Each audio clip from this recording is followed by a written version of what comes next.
पश्चिम बंगालमध्ये हिंसाचार सुरू असल्याच्या बातम्या फार दुःखद आहेत, चिंताजनक आहेत.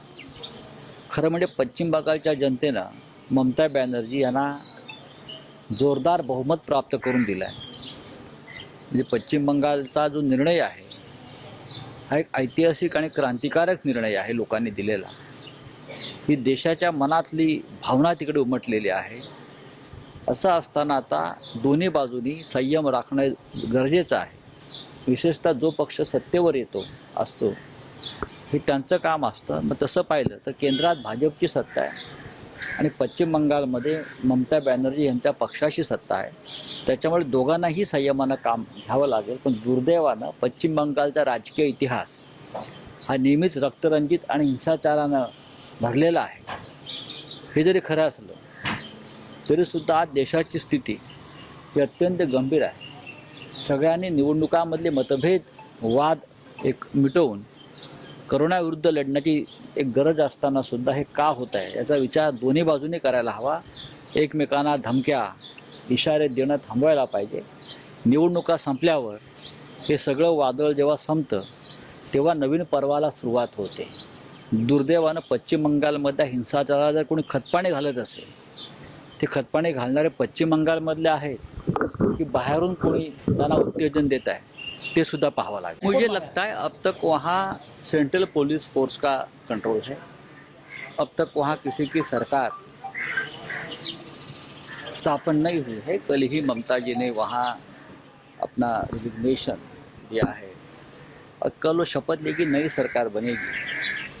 अब तो पूरा नियंत्रण आज भी चुनाव आयोग और सेंट्रल जो फोर्स भेजा था लाखों की संख्या में उनके हाथ में ही लॉ एंड ऑर्डर है. अगर कुछ हुआ है तो ज़रूर ये जिम्मेदारी सबकी बनती है. अब चुनाव ख़त्म हुआ है. अब चाहे लोग यहाँ के हो या वहाँ के हो, कोई भी हो, अगर संयम नहीं रखेंगे और खून खराबा बढ़ता ही जाएगा तो सबका नाम उसमें खराब हो जाएगा. अब लोगों ने ममता जी और उनके पार्टी को भारी बहुमत से जिता कर दिया है. तो सबसे ज़्यादा ये पहली जिम्मेदारी तृणमूल कांग्रेस के नेताओं की बनेगी कि लोगों को शांत करें. लेकिन ताली एक हाथ से भी नहीं बजती. अगर इसी प्रकार की भाषा का इस्तेमाल दोनों तरफ से होगा, सेंट्रल की तरफ से और राज्य की तरफ से, तो लॉ एंड ऑर्डर की बात कौन किससे करेगा? शांति का अपील कौन करेगा? सेंट्रल गवर्नमेंट ये सबसे बड़ी एक हमारी बॉडी है. तो सबसे पहले प्रधानमंत्री हो, देश के गृह मंत्री हो, आप नड्डा जी वहाँ गए हैं, आप बड़े लोग हैं, आपकी जिम्मेदारी है कि आपके लोगों को शांत करें.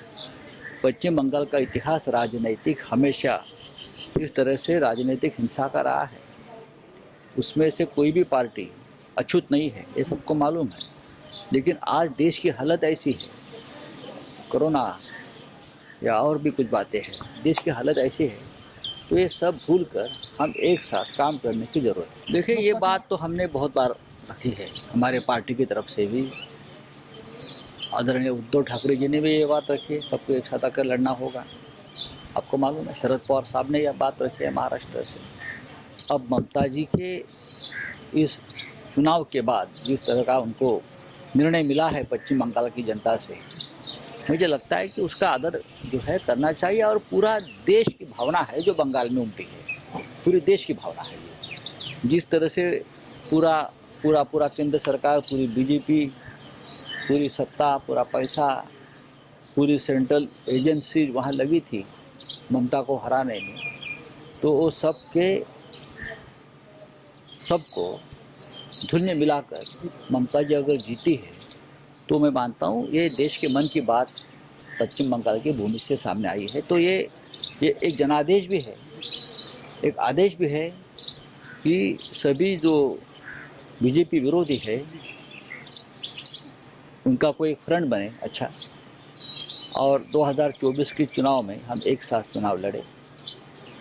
लेकिन अब उसके लिए अब उसका नेतृत्व कौन करता है वो देखना पड़ेगा. दिल्ली में बैठकर कौन समय दे पाता है ये सब कामों के, ये भी देखना पड़ेगा.